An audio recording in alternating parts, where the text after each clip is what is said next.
Health as a health centre ان لوگوں نے مانا تھا. تو رومن کیتھولک چرچ اس ایرا میں آیا تھا. ٹھیک ہے. اچھا اس کے بعد کیا ہوا کہ جو most of the changes in health care وہ بیسڈ. اچھا یہ ہیومن کیتھولک چرچ کے عیسائیوں کا بہت بڑا چرچ ہوا کرتا تھا. تو زیادہ تر جو کنسیپٹ تھا ہیلتھ کے حوالے سے وہ کرسچن کا تھا. ٹھیک ہے. یہ کرسچن لوگوں کی طرف سے ہی آیا تھا. وہ کیا کرتے تھے of charity in sanctity of human life, مطلب وہ لوگوں کی زندگی کو پاک کیا کرتے تھے اور اس کو جو تھے وہ خیرات صدقات وغیرہ وہ دیا کرتے تھے. تو ظاہری بات ہے جہاں پر یہ سب کچھ رضاکارانہ طور پہ جب لوگوں کی بھلائی کے لیے کوئی کام ہو رہا ہو تو وہاں پہ لوگ زیادہ جاتے ہیں. تو جب وہ لوگ زیادہ جائیں گے تو وہاں پہ ہیلنگ کا کام بھی بہت زیادہ ہوا ہوگا, کیونکہ وہاں پہ انہی لوگوں کا کام تھا کرسچن کے کہ وہ لوگوں کو کیا کرے زیادہ سے زیادہ ہیلتھ کیئر پرووائڈ کرے. ٹھیک ہے. Wives of emperors and other women considered noble would become nurses. جو امپیئر سلطنس کی جو وائفس تھی, بادشاہوں کی جو وائفس تھی, بیویاں تھی, وہ بہت عزت و تقریب کے نگاہ سے تصور کیا جاتا تھا. اور وہ ہی آگے جا کے وہ کیا ہو گئی, وہ نرس بن گئی. ٹھیک ہے.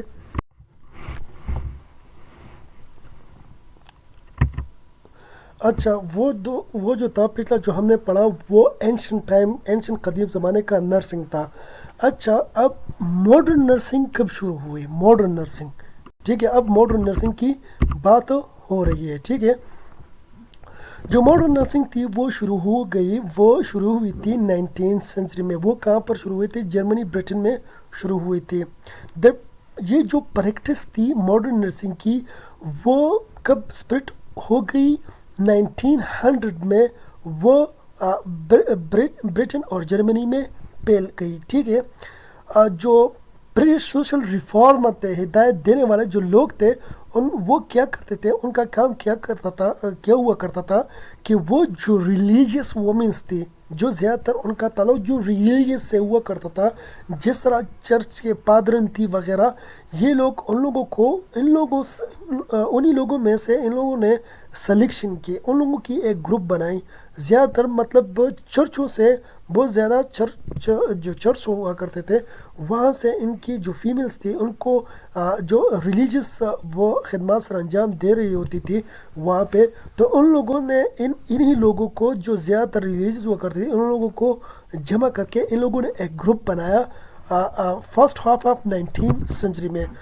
فرسٹ آف 19 سینچری اس کا مطلب یہ ہے کہ مطلب ابھی بتا رہا ہوں یہ 19 سینچری, یہ اصل میں فرسٹ ہاف 1850 کی بات ہو رہی ہے. ٹھیک ہے. یہ فرسٹ آف 19 سینچری ہے. ٹھیک ہے. یہ جو فرسٹ آف 19 سینچری یہ 1850 کی بات ہو رہی ہے. تو اس میں کیا تھا, انہی جو برٹش ریفارمر تھے چونکہ یہ برٹن میں ہی پھیل گیا تھا, تو یہ جو برٹش سوشل جو ورکر تھے وہ کیا کرتے تھے, انہی ریلیجیس لوگوں کو اکٹھا کر کے, خاص کر کے فیمیل کو, اور ان لوگوں کا ایک گروپ بنایا ان لوگوں نے. کب؟ 19 سینچری میں 1850 کے فرسٹ جو ہاف ہے اس ایرا میں. تو جو ان میں سے دو جو انفلوئنشل وومن تھی جن کا بہت اثر و رسوخ تھا, جو بہت زیادہ پر اثر تھی, وہ کون تھی ماڈرن نرسنگ میں؟ وہ کون تھی؟ Elizabeth Fry and Florence Nightingale. ان لوگوں نے بہت کنٹریبیوشن کی ہے ماڈرن نرسنگ میں. ٹھیک ہے.